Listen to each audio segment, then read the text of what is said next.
In a small, quiet town where nothing much ever happened, life moved at a predictable pace.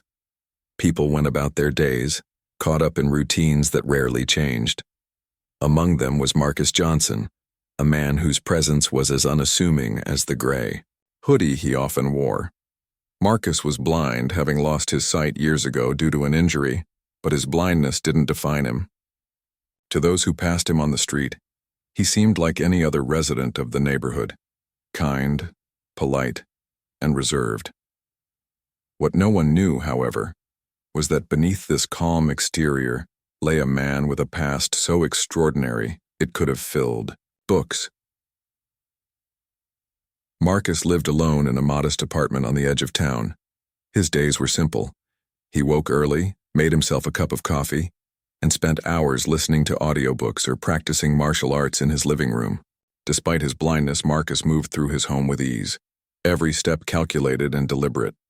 He had learned to rely on his other senses, honing them to a level most people couldn't imagine. His neighbors admired his independence, though they often felt sorry for him, assuming his disability must make life difficult. They couldn't have been more wrong. Years earlier, Marcus had been anything but ordinary. Before his accident, he had served as one of the most legendary Navy SEALs in U.S. history. Known by his code name Shadow, Marcus specialized in high-risk missions that required stealth, precision, and nerves of steel. His unit was tasked with some of the most dangerous operations imaginable, from rescuing hostages in hostile territories to dismantling terrorist networks.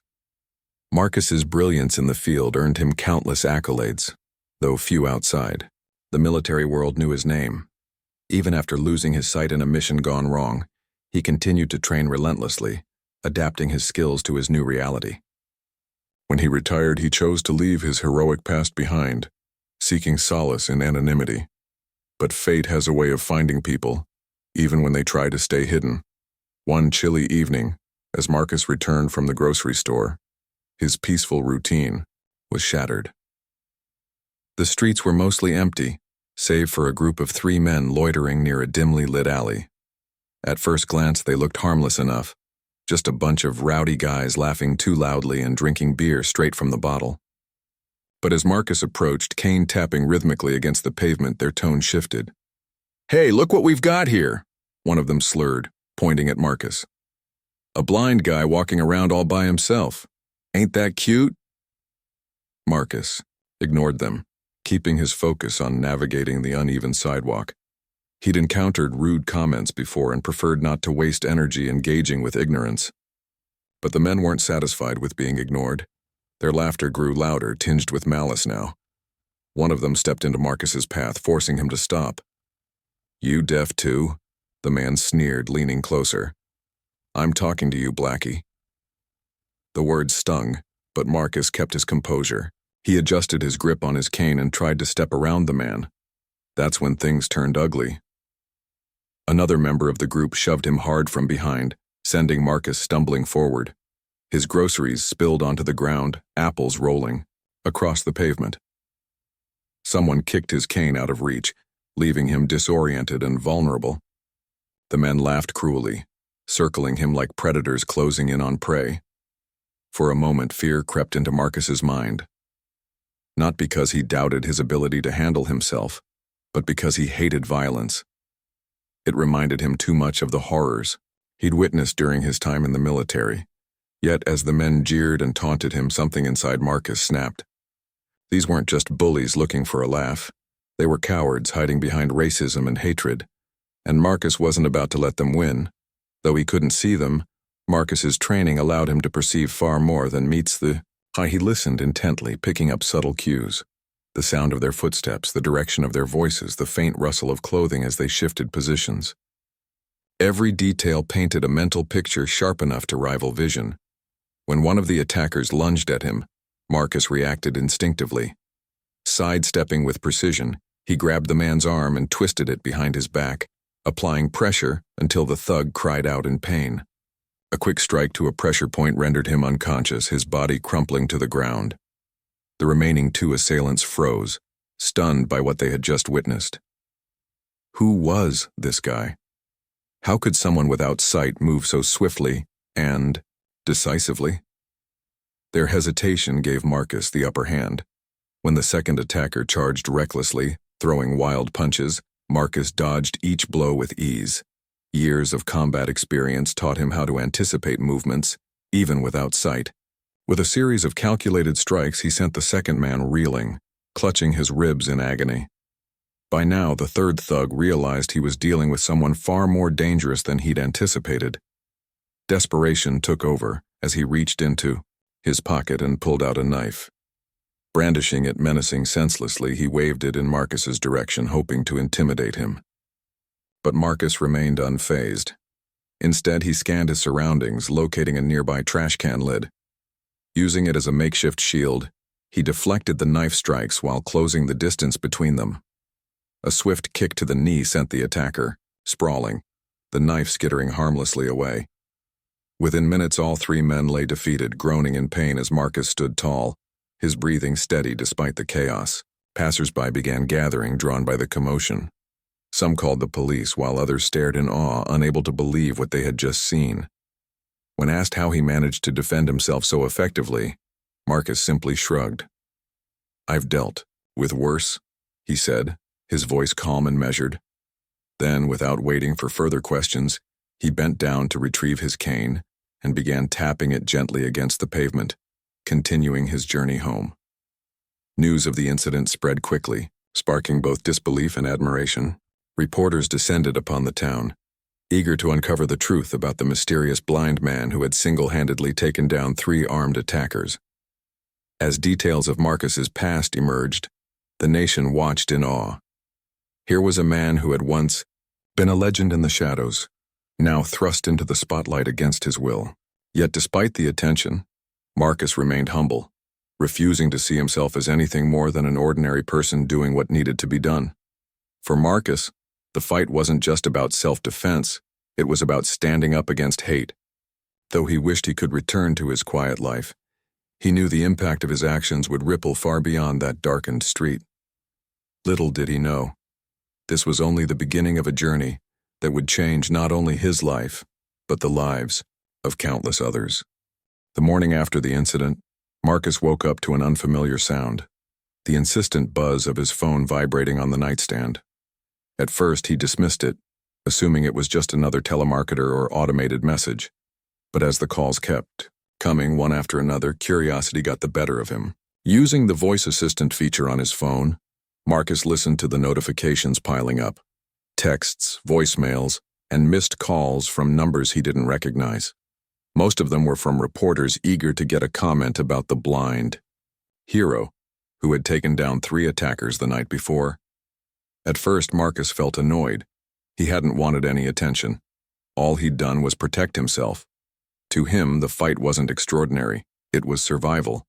But as he sifted through the messages, something caught his attention. One caller identified herself as Sarah Miller, a journalist with a local news outlet. Unlike the others, her tone was respectful, almost hesitant. "Mr. Johnson," she began in her voicemail, "I understand if you don't want to talk, but I think your story deserves to be told not for sensationalism, but because it could inspire people." Her words lingered in Marcus's mind long after he ended the call. Reluctantly, Marcus decided to meet with Sarah. She arrived at his apartment later that afternoon, carrying a notepad and a small recorder. From the moment she stepped inside, Marcus could tell she was different from the rest. Instead of bombarding him with questions, she introduced herself warmly and asked permission to record their conversation. When Marcus agreed, she settled into a chair across from him, her demeanor calm and professional. For the next hour they talked, not just about the attack, but about Marcus's life before and after the military. Sarah listened intently as Marcus recounted his journey. He spoke candidly about his time as a Navy SEAL, describing some of the missions he had been part of without revealing classified details. He explained how losing his sight had forced him to adapt, teaching him to rely on his other senses in ways most people couldn't comprehend. "Blindness isn't a weakness," he said firmly. "It's just a different way of seeing the world." When Sarah asked why he chose to live such a quiet life after accomplishing so much, Marcus paused, thoughtfully. "Fame doesn't change who you are. he replied. If anything, it distracts you from what really matters. I've always believed that true strength comes from doing what's right, even when no one is watching. Their conversation lasted longer than either of them expected. By the end, Sarah seemed genuinely moved. Thank you for trusting me with your story, she said sincerely. Marcus nodded, though he still harbored doubts about whether sharing his past was the right decision. As Sarah left, promising to write responsibly, Marcus couldn't shake the feeling that his quiet existence was about to change forever. True to her word, Sarah published an article the following day. The headline read, "Blind veteran turned local hero defends himself against racist attackers." Within hours, the piece went viral, sparking outrage and admiration across the country. People were captivated not only by Marcus's bravery, but also by his humility. Social media platforms lit up with hashtags like Donning Real Life Hero and Stand with Marcus, as users shared stories of overcoming adversity and standing against hate. Some even started petitions demanding stricter laws against hate crimes. Meanwhile, law enforcement officials worked tirelessly to track down the three attackers. Thanks to witness accounts and security footage from nearby buildings, police identified the men within days. They turned out to be repeat offenders with prior convictions for assault and vandalism. During interrogations, the suspects admitted targeting Marcus solely because of his race and disability. Their blatant racism shocked the public, fueling calls for justice. All three were charged with hate crimes and faced the possibility of lengthy prison sentences. As news of the arrests spread, Marcus found himself thrust further into the spotlight. Reporters camped outside his apartment building, hoping to catch a glimpse of him. Strangers knocked on his door, leaving gifts and letters of gratitude. Some neighbors, embarrassed by their earlier pity toward him, went out of their way to express admiration. Though Marcus appreciated the support, the sudden attention made him uncomfortable. He valued his privacy and struggled to adjust to the constant scrutiny. One evening, as Marcus sat in his living room listening to the hum of traffic outside, there was a knock at the door. Expecting another reporter or well-wisher, he sighed and opened it cautiously. To his surprise, he was greeted by a young boy named Ethan, accompanied by his mother. Ethan held out a handmade card decorated with colorful drawings of stars and shields. "This is for you, Mr. Johnson," the boy said shyly. "My mom told me what happened, and I wanted to say thank you for being brave." Marcus smiled, touched by the gesture. "Thank you, Ethan," he replied, crouching down to meet the boy at eye level. "Being brave means standing up for what's right even when it's hard, and I know you can do that too." Ethan's visit reminded Marcus of the power of influence. Though he never sought fame, he realized his actions had resonated with people, young and old alike. Inspired by this realization, he began considering ways to use his platform for good. He reached out to Sarah, the journalist, and suggested collaborating on a series of community events aimed at promoting tolerance and understanding.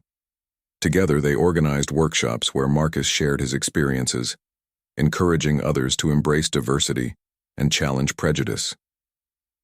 The events drew large crowds, including students, educators, and local leaders. Marcus spoke passionately about the importance of empathy, urging attendees to look beyond surface differences and see each other as human beings. His speeches were met with thunderous applause, but what mattered most to Marcus was the impact he saw in individual interactions. After one workshop, a teenage girl approached him, tears streaming down her face. "I've been bullied for being mixed race," she confessed. "Your story gives me hope that I can rise above it." Stories like these reaffirmed Marcus's belief in the goodness of humanity. Despite the hatred he had encountered, he saw countless examples of kindness and resilience. Even as his fame grew, he remained grounded, refusing to let ego overshadow his mission. Friends and acquaintances marveled at his ability to stay humble, calling him a true role model. Yet Marcus knew he was far from perfect. He carried scars, both physical and emotional, that reminded him of his own struggles. But instead of letting those scars define him, he used them as reminders of how far he had come. By the time autumn rolled around, Marcus's life had transformed in ways he never imagined. His story had inspired books, documentaries, and even discussions in Congress about addressing systemic racism. Schools invited him to speak to students, while organizations honored him with awards recognizing his courage and advocacy. Through it all, Marcus stayed true to himself, focusing on the values that guided him: integrity, compassion, and perseverance. Still, Marcus couldn't help but wonder what lay ahead. Would the momentum continue? Or would the world eventually move on to the next big story? Part of him hoped for the latter, not because he disliked the attention, but because he believed real change came from consistent effort rather than fleeting trends. Whatever the future held, Marcus vowed to keep fighting, not with fists but with words and actions, for a world where everyone could live free from fear and discrimination. And so, as the leaves turned golden and the air grew crisp, Marcus stood on his balcony, cane in hand, listening to the sounds of the town waking up below. He didn't need sight to know that his journey was far from over. In fact, it was just beginning. As the weeks passed, Marcus Johnson's story continued to ripple outward, touching lives in ways he could never have anticipated. The attention didn't wane. If anything, it grew stronger. People from all over the country reached out, some to thank him, others to share their own struggles with discrimination and adversity. Letters poured into his mailbox daily, each one carrying a piece of someone's heart. There were handwritten notes from elderly veterans who saw themselves in Marcus, emails from young activists inspired by his courage, and even voice messages from blind individuals who felt empowered by his example. At first, Marcus tried to respond to every message personally. He sat for hours at his kitchen table, dictating replies into his phone or typing them out on his Braille keyboard. But as the volume of correspondence increased, it became clear that he couldn't keep up. Instead, he started compiling the stories he received, listening to them during quiet moments when the world outside felt overwhelming. Each story reminded him that while his fight had been personal, its impact was universal. Racism, ignorance, and hatred weren't isolated problems. They were threads woven into the fabric of society, and Marcus knew that unraveling those threads would take more than one man's efforts. One day, Sarah Miller, the journalist who had written the initial article about Marcus, called to check in. She asked how he was coping with the whirlwind of attention. "Honestly," Marcus admitted, "it's exhausting. I didn't ask for any of this, but I can't ignore the fact that people are listening now. Maybe this is my chance to make a difference." Sarah suggested organizing something bigger, a national campaign to combat racism and promote inclusivity. "You've already inspired so many people," she said. "Imagine what you could achieve with a structured platform." Though Marcus hesitated, he wasn't sure he was ready to step into such a public role. He eventually agreed. Together, they began brainstorming ideas, enlisting the help of community leaders, educators, and activists to bring the vision to life. The campaign, titled See Beyond, launched a month later. Its mission was simple yet profound: to challenge stereotypes, foster empathy, and encourage dialogue across racial, cultural, and socioeconomic divides. Marcus became the face of the movement, though he insisted on sharing the spotlight with others whose stories deserved to be heard. At rallies and town halls, he stood alongside immigrants, LGBTQ+ advocates, and disability rights activists, amplifying their voices and urging audiences to listen without judgment. Each event drew massive crowds, with people traveling from neighboring states just to attend. What struck Marcus most was the diversity of the attendees: young and old, rich and poor, people of every background imaginable. They came not because they idolized him, but because they believed in the message he represented. During one particularly moving session, a middle-aged woman stood up and shared her experience of losing her son to a hate crime. Her voice trembled as she spoke, but her words carried immense strength. "Your story gives me hope," she told Marcus. "It reminds me that we can rise above the hate, that love will always win." These moments fueled Marcus's determination, but they also weighed heavily on him. He often found himself lying awake at night, replaying the stories he'd heard during the day. The pain and resilience of others stayed with him, haunting him in ways he hadn't expected. Sometimes he wondered if he was strong enough to carry the burden of so many hopes and dreams. Yet whenever doubt crept in, he reminded himself of why he had started this journey, to ensure that no one else had to endure what he and countless others had faced. Despite the challenges, Marcus refused to let fatigue slow him down. His schedule became a whirlwind of interviews, speeches, and meetings. He traveled to different cities, meeting with local organizations and grassroots movements working toward similar goals. In Chicago, he visited a youth center where teenagers from rival gangs came together to discuss peace. In Los Angeles, he joined forces with artists using murals and music to spread messages of unity. Everywhere he went, he listened intently, absorbing the wisdom of those around him. One of the most transformative experiences came during a visit to a small rural town in Mississippi. The community there had long been divided along racial lines, with tensions simmering beneath the surface. When Marcus arrived, he was greeted with skepticism by some residents who viewed him as an outsider trying to impose change. Undeterred, he spent days walking through the town, engaging in conversations with anyone willing to talk. He shared meals with families, attended church services, and listened to their fears and frustrations. Slowly but surely, walls began to crumble. On his final evening in the town, Marcus addressed a packed auditorium. "I'm not here to tell you what to think or how to live," he said, his voice steady and sincere. "But I am here to remind you that we're all connected. Your neighbor's pain is your pain. Their joy is your joy. We don't have to agree on everything to respect each other. All it takes is a willingness to see beyond the labels and truly listen." The room erupted in applause, tears streaming down many faces. Afterward, several residents approached Marcus to shake his hand or offer hugs. One elderly man, a former segregationist, confessed that hearing Marcus speak had changed his perspective. "I've spent my whole life hating people I didn't understand," the man said, his voice thick with emotion. "But tonight, I realized I've been wrong. Thank you for showing me another way." Moments like these gave Marcus renewed purpose. He understood that real change wouldn't happen overnight. It required patience, persistence, and collective effort. Still, he took solace in knowing that seeds of understanding were being planted, one conversation at a time. Back home, Marcus faced a new set of challenges. The 3 attackers who had assaulted him were scheduled to appear in court, and the trial attracted widespread media coverage. Defense attorneys argued that their clients' actions were merely a drunken mistake, downplaying the racial motivations behind the attack. Prosecutors countered by presenting evidence of the men's history of violent behavior and racist rhetoric. Throughout the proceedings, Marcus remained stoic, refusing to let anger cloud his judgment. When called to testify, he spoke calmly and clearly, recounting the events of that night without embellishment.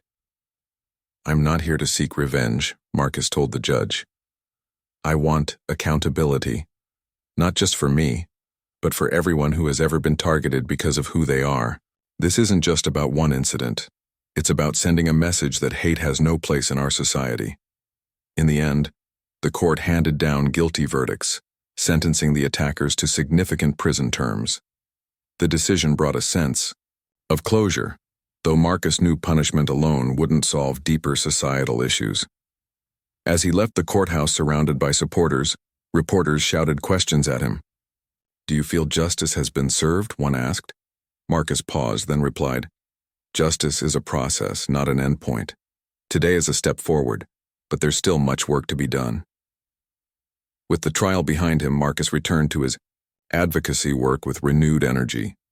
He collaborated with lawmakers to draft legislation aimed at combating hate crimes and improving support systems for victims. He partnered with schools to develop anti-bullying programs and worked with tech companies to create online platforms promoting positive discourse. Despite the demands of his growing responsibilities, Marcus made time for self-care, practicing meditation and martial arts to maintain balance. As autumn deepened into winter, Marcus reflected on how far he had come. From a quiet, unassuming man living in obscurity, he had become a symbol of resilience and hope. Yet he never lost sight of his roots or his humanity.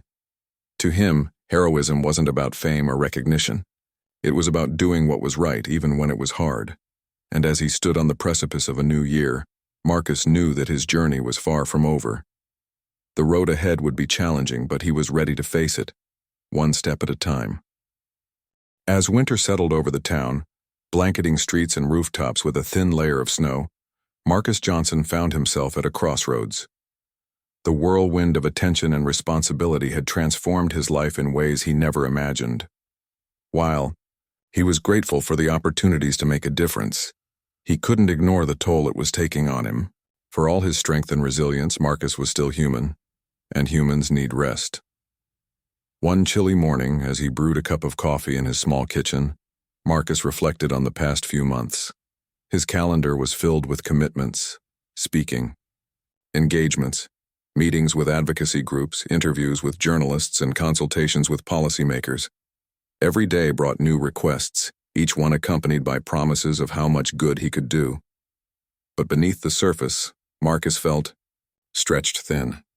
He missed the simplicity of his old routine, the quiet mornings spent listening to audiobooks, the afternoons practicing martial arts, the evenings sitting alone on his balcony, letting the sounds of the neighborhood lull him into peace.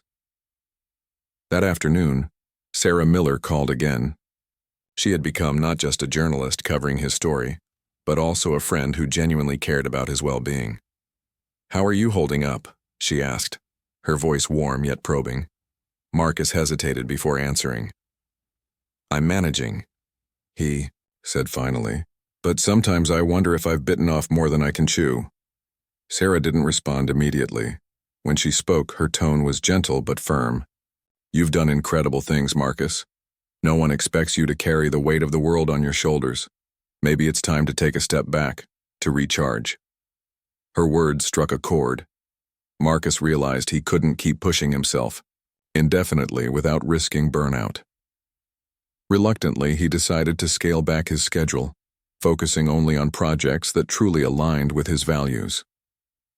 It wasn't easy turning down invitations or disappointing people who looked up to him, but Marcus knew it was necessary. He reminded himself that self-care wasn't selfish, it was essential. With fewer obligations, Marcus began reclaiming pieces of his former life. He resumed his daily walks through the neighborhood, cane tapping rhythmically against the pavement. Neighbors waved or stopped to chat, their admiration for him evident in their smiles and kind words. One elderly woman named Mrs. Harper often greeted him with homemade cookies, insisting they were a small token of gratitude. Though Marcus appreciated the gesture, he gently redirected her kindness. "Why don't we bake together sometime?" he suggested. To his surprise, she agreed, and soon they were spending afternoons in her cozy kitchen, laughing as flour dusted their clothes and the smell of fresh cookies wafted through the air. These moments of connection grounded Marcus, reminding him of the joy in simple pleasures. Yet even as he embraced the slower pace, he remained committed to his advocacy work. He continued collaborating with grassroots organizations, mentoring young activists and supporting initiatives aimed at fostering inclusivity. What changed was his approach. He no longer tried to tackle everything at once. Instead, he focused on quality over quantity, ensuring that each effort made a meaningful impact. One project that particularly resonated with Marcus involved working with blind and visually impaired children. Through a local nonprofit, he organized workshops designed to empower kids to overcome challenges and embrace their unique abilities. During these sessions, Marcus shared stories from his own life, emphasizing the importance of perseverance and self-belief. "Being blind doesn't mean you're broken," he told them. "It means you get to experience the world differently, and that's something to celebrate." The children responded enthusiastically, eager to learn from someone who understood their struggles firsthand. For Marcus, seeing their confidence grow was deeply rewarding. He remembered feeling lost and isolated after losing his sight, unsure of how to navigate a world that seemed determined to exclude him. Knowing he could help others avoid that pain filled him with purpose. Meanwhile, the See Beyond campaign gained momentum, expanding beyond national borders. Inspired by Marcus's vision, communities around the globe launched similar initiatives, adapting the message to fit their unique contexts. In South Africa, activists used art and storytelling to bridge racial divides. In India, volunteers organized dialogues between religious groups to foster mutual understanding. Everywhere, the core idea remained the same. Empathy starts with seeing beyond differences. Back home, Marcus received updates from Sarah, who traveled extensively to document the movement's progress. Her reports painted a vivid picture of hope and unity, though they also highlighted ongoing challenges. Racism, discrimination, and inequality persisted, manifesting in different forms across cultures and societies. Marcus knew the fight wouldn't end anytime soon, but neither would his resolve. During this period, Marcus also reconnected with an old friend from his Navy SEAL days, Captain Derek Hayes. They hadn't spoken in years, but when Derek heard about Marcus's recent exploits, he reached out. Over a video call, the two men reminisced about their time in the military, sharing laughter and memories tinged with nostalgia. Eventually, the conversation turned serious. "You've always been a leader, Marcus," Derek said. "Even back. Then you inspired us to push harder, aim higher. Now you're doing the same thing out here in the real world." Marcus chuckled softly. "I don't know about that, I'm just trying to do my part." Derek shook his head. "Don't sell yourself short. Look at what you've accomplished. You've given people hope, a reason to believe in a better future. That's leadership, plain and simple." The compliment caught Marcus off guard, but it also reinforced his belief in the power of collective action. Leadership wasn't about standing above others. It was about standing alongside them, lifting them up and empowering them to create change. As spring approached, Marcus received an invitation that caught him by surprise. A prestigious university wanted to award him an honorary doctorate in recognition of his contributions to social justice. At first, he balked at the idea. "I'm not an academic," he protested to Sarah. "What do I know about earning a degree?" She laughed. "This isn't about degrees, Marcus. It's about acknowledging the impact you've made. Besides, think of the platform it'll give you to reach even more people." After some deliberation, Marcus accepted the honor. On the day of the ceremony, he stood before a packed auditorium, dressed in a formal gown and hood, symbolizing his achievement. As the chancellor presented him with the diploma, the crowd erupted in applause. Later, during his acceptance speech, Marcus spoke candidly about the importance of education, empathy, and action. "To me," he said, "this honor isn't just about me. It's about everyone who has ever dared to challenge injustice, no matter how daunting the odds. Each of us has the power to make a difference, whether it's through grand gestures or small acts of kindness. Together, we can build a world where everyone belongs." His words resonated deeply, earning a standing ovation. Backstage afterward, students lined up to meet him, their faces glowing with admiration. One young woman shyly handed him a note. "Thank you for showing me that I can be brave too," it read. Marcus smiled, tucking the note into his pocket, a reminder of why he kept going, even when the path felt uncertain. By the time summer arrived, Marcus's life had settled into a rhythm that balanced activism with personal fulfillment. He still faced obstacles. Critics questioned his methods, trolls attacked him online, and moments of doubt lingered, but he faced them with grace and determination. More importantly, he surrounded himself with people who believed in him and shared his vision. As he walked along the beach one evening, the sound of waves crashing against the shore soothing his thoughts, Marcus reflected on how far he had come.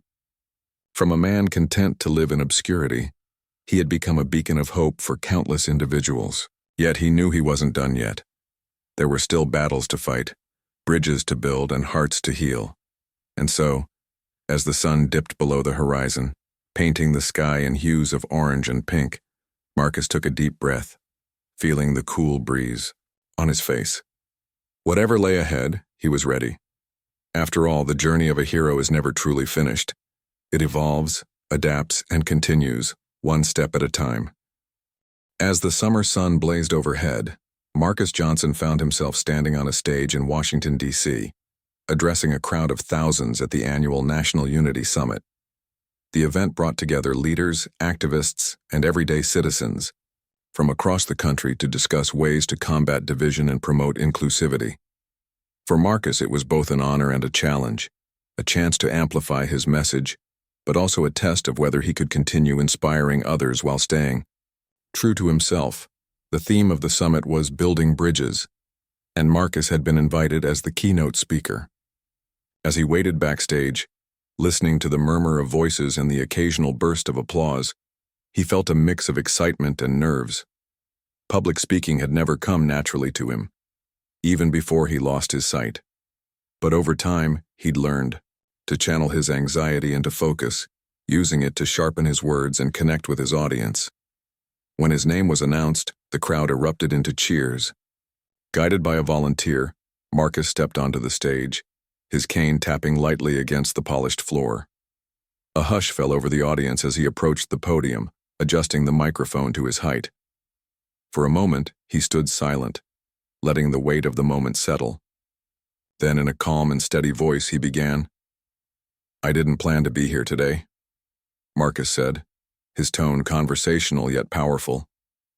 "In fact, I've spent most of my life trying to stay out of the spotlight, but life has a funny way of pulling you in directions you don't expect, and sometimes those detours lead to places where you're needed." He paused, allowing his words to sink in. "I'm not special because I survived an attack or because I used to be a Navy SEAL. What makes me who I am is how I choose to respond to the challenges I face. And that's something we all have in common. Every single one of us has the power to shape our response, to turn pain into purpose, fear into courage, and hate into love." The audience leaned forward, captivated by his sincerity. Marcus went on to share stories from his journey, weaving personal anecdotes with broader lessons about resilience and empathy. He talked about the night he was assaulted, not to glorify violence, but to highlight the importance of standing up against injustice. He spoke about the children he worked with, describing their laughter and determination as they embraced their unique abilities. And he recounted conversations with strangers whose lives had intersected with his in unexpected ways, reminding everyone that connection starts with listening. By the end of his speech, the crowd was on its feet, clapping and cheering as if they couldn't get enough. Marcus smiled faintly, humbled by the reaction. Though he appreciated the praise, what mattered most to him was knowing that his message had resonated. As he left the stage, several attendees approached him, eager to shake his hand or share their thoughts. "You reminded me why I started volunteering," one woman said, her eyes glistening with tears. "I'd almost given up, but your words gave me hope." Another man, wearing a veteran's cap, clasped Marcus's shoulder firmly. "Thank you for showing us that service doesn't end when you leave the military. It's a lifelong commitment." These encounters reinforced Marcus's belief in the ripple effect of kindness. Every act of compassion, no matter how small, had the potential to spark change. Yet amid the positivity, there were reminders of the work still to be done. That evening, during a panel discussion on systemic racism, tensions flared as participants debated solutions. Some argued for immediate action, while others emphasized the need for patience and education. Marcus listened intently, interjecting only when necessary to steer the conversation toward collaboration rather than conflict. "We won't solve everything overnight," he said, his voice measured. "But we can start by agreeing on one thing. Change begins with understanding. If we truly want to build bridges, we have to meet each other halfway, even when it's uncomfortable." His comment earned nods of agreement, though not everyone seemed convinced.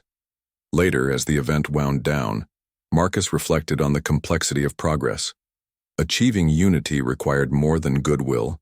It demanded hard work, compromise, and a willingness to confront uncomfortable truths. He knew the road ahead would be bumpy, but he also believed in humanity's capacity to rise above its flaws. Back home, Marcus returned to his advocacy work with renewed clarity. He partnered with schools to develop curricula focused on diversity and inclusion, ensuring that future generations grew up learning to appreciate differences instead of fearing them.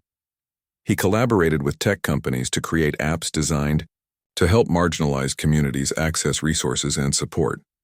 And he continued mentoring young activists, encouraging them to find their own voices and pursue their passions. One such mentee was a teenage girl named Jasmine, who had been bullied for being Muslim. When she first met Marcus, she was hesitant and withdrawn, unsure of how to navigate the hostility she faced daily. Over time, however, Marcus helped her channel her frustration into action. Together, they organized workshops in her school, inviting speakers from various religious backgrounds to foster dialogue and dispel stereotypes. By the end of the year, Jasmine had become a confident advocate, inspiring her peers to embrace diversity.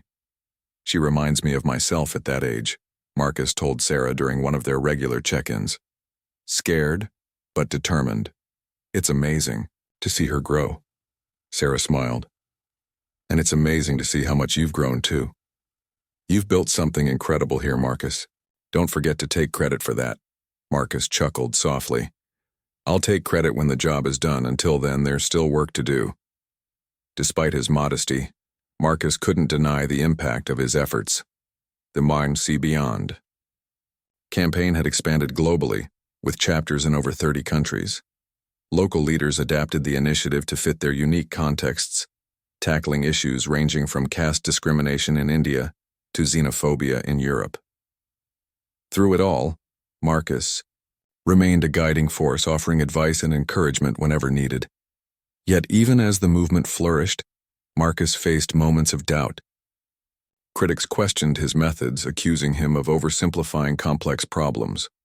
Others dismissed his achievements, claiming he was merely riding a wave of popularity. While these comments stung, Marcus chose not to engage. Instead, he focused on what mattered: the people whose lives were improving because of the work he and others were doing. One particularly challenging incident occurred when a group of protesters disrupted a community event Marcus was hosting.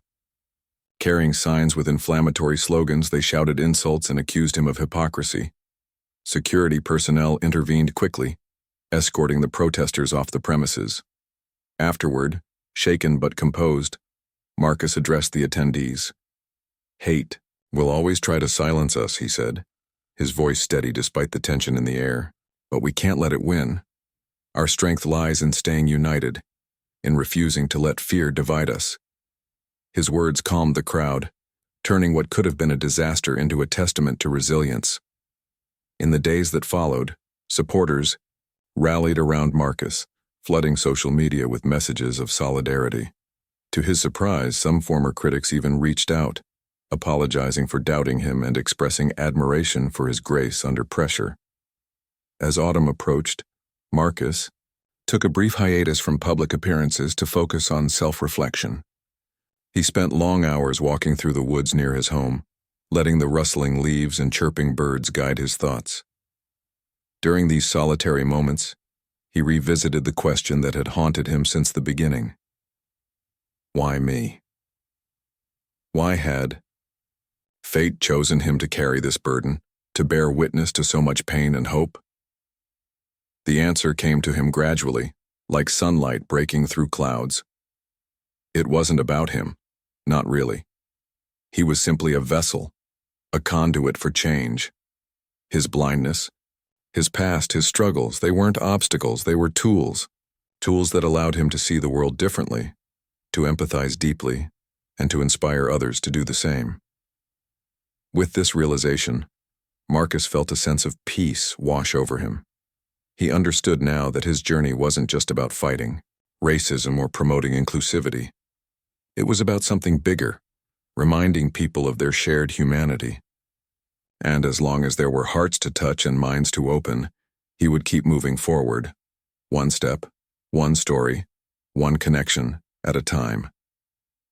By the time winter returned, blanketing the world in snow once more, Marcus was ready for whatever lay ahead. The path wouldn't always be easy, but he knew he wasn't walking it alone. Together, he and countless others were building a brighter, kinder future, a future where everyone belonged. As winter tightened its grip on the town, Marcus Johnson found himself reflecting deeply on his journey. The year had been a whirlwind of challenges, triumphs, and lessons that reshaped not only his life, but also the lives of countless others. What began as an ordinary man's quiet existence had transformed into a movement, a beacon of hope in a world often clouded by division and hate.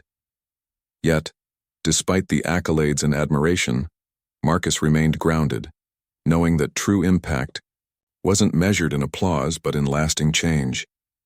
The holiday season brought a sense of calm to Marcus's otherwise busy schedule. Streets were adorned with twinkling lights, and the air carried the scent of pine and freshly baked cookies. For Marcus, this time of year held special significance. It was a reminder of unity, the way families came together, communities supported one another, and even strangers exchanged warm smiles. Inspired by this spirit, he decided to host a community gathering at the local park, inviting neighbors, friends, and supporters to celebrate resilience and solidarity. On the day of the event, the park buzzed with energy. Children played tag near the snow-covered swings, while adults huddled around fire pits sipping hot cocoa and sharing stories. Marcus stood near the center, welcoming guests and thanking them for their continued support. Though he couldn't see the decorations or the faces of those around him, he could feel the warmth radiating from the crowd. At one point, a young girl approached him holding out a handmade ornament shaped like a star. "For you, Mr. Johnson," she said shyly, "because you're our hero." Marcus knelt down to her level, smiling softly. "Thank you, sweetheart. But remember, heroes aren't just people who do big things. They're also the ones who show kindness every day. Like you." The girl beamed, skipping away to join her friends. Moments like these reminded Marcus of why he kept going. Heroism wasn't about grand gestures. It was about creating ripples of goodness that spread far beyond what anyone could predict.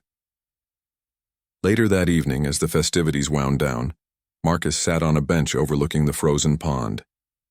Sarah joined him, wrapping a scarf tighter around her neck against the biting cold. "You've done so much this year," she said, breaking the comfortable silence.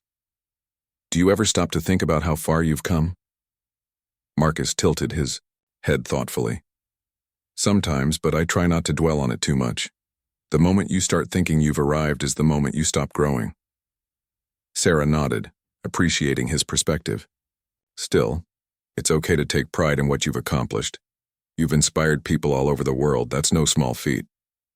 Marcus chuckled lightly. "I didn't do it alone. None of this would have been possible without people like you, people willing to listen, learn, and act. Change isn't made by one person, it's made by everyone working together." Their conversation turned to the future. While Marcus had achieved so much, there were still battles to fight. Hate crimes persisted, systemic racism remained entrenched, and inequality lingered in countless forms. Yet, Marcus refused to let these realities discourage him. Instead, he viewed them as opportunities to educate, to advocate, and to inspire. "I think the next step is focusing on prevention," Marcus said. "We've spent a lot of time addressing symptoms, but we need to tackle the root causes. Education, policy reform, early intervention, it's all connected." Sarah agreed, suggesting they collaborate on a new initiative targeting schools and workplaces. The goal would be to create safe spaces where open dialogue could flourish, equipping individuals with the tools to challenge prejudice before it took root. Excited by the idea, Marcus committed to spearheading the project, envisioning it as the next chapter in his advocacy work. As January rolled around, Marcus threw himself into planning the initiative. He partnered with educators, psychologists, and corporate leaders to design workshops and training programs tailored to different audiences. In classrooms, students learned about empathy through interactive activities and storytelling. In offices, employees participated in discussions about unconscious bias and allyship. Each session was crafted to empower participants to recognize and confront discrimination in their daily lives. One particularly memorable workshop took place at a high school in a predominantly white suburb. When Marcus arrived, he sensed hesitation among the students, many of whom seemed unsure of why they were there. Sensing their discomfort, Marcus began by sharing his own story. Not just the dramatic moments, but the everyday struggles of navigating a world that often overlooked people, like him. Discrimination doesn't always look like violence, he explained. Sometimes it's subtle, a comment here, a stereotype there. But those small things add up, shaping how we see ourselves and others. The good news is, we can unlearn those patterns. We can choose to see each other differently. By the end of the session, the room buzzed with enthusiasm. Students asked questions, shared personal experiences, and brainstormed ways to make their school more inclusive. One boy, who had initially slouched in the back row, raised his hand timidly. "I used to think racism didn't affect me because I'm not racist," he admitted. "But now I realize it's bigger than that. It's about being part of the solution." Marcus smiled, feeling a surge of pride. These moments, the ones where minds opened and hearts softened, were the fuel that kept him going. Meanwhile, the See Beyond War campaign continued to gain traction worldwide. Activists in South Korea organized art exhibits showcasing diverse cultural traditions. In Brazil, volunteers launched a music festival celebrating Afro-Brazilian heritage. Everywhere, the message remained consistent. Unity starts with understanding. Marcus stayed connected with these initiatives, offering guidance and encouragement whenever needed. Though he couldn't be everywhere at once, his influence rippled outward, inspiring others to carry the torch. Back home, Marcus faced occasional setbacks. Some critics dismissed his efforts as naive, arguing that systemic issues required more drastic measures. Others accused him of profiting from his fame, despite his refusal to monetize any aspect of his advocacy work. While these accusations stung, Marcus chose to focus on the positive. For every detractor, there were dozens of supporters eager to help him move forward. One such supporter was Ethan, the young boy who had first approached Marcus with a handmade card months earlier. Now, Ethan had become a regular presence in Marcus's life, often tagging along to events and volunteering his time to assist wherever needed. During one particularly chaotic rally, Ethan helped guide Marcus through the crowd, ensuring he didn't trip over cables or obstacles. Afterward, Marcus thanked him warmly. "You're quite the sidekick," Marcus joked. Ethan grinned. "Maybe one day I'll be the hero." "You already are," Marcus replied sincerely. "Every time you stand up for someone else, you're being a hero." As spring approached, bringing with it the promise of renewal, Marcus felt a renewed sense of purpose.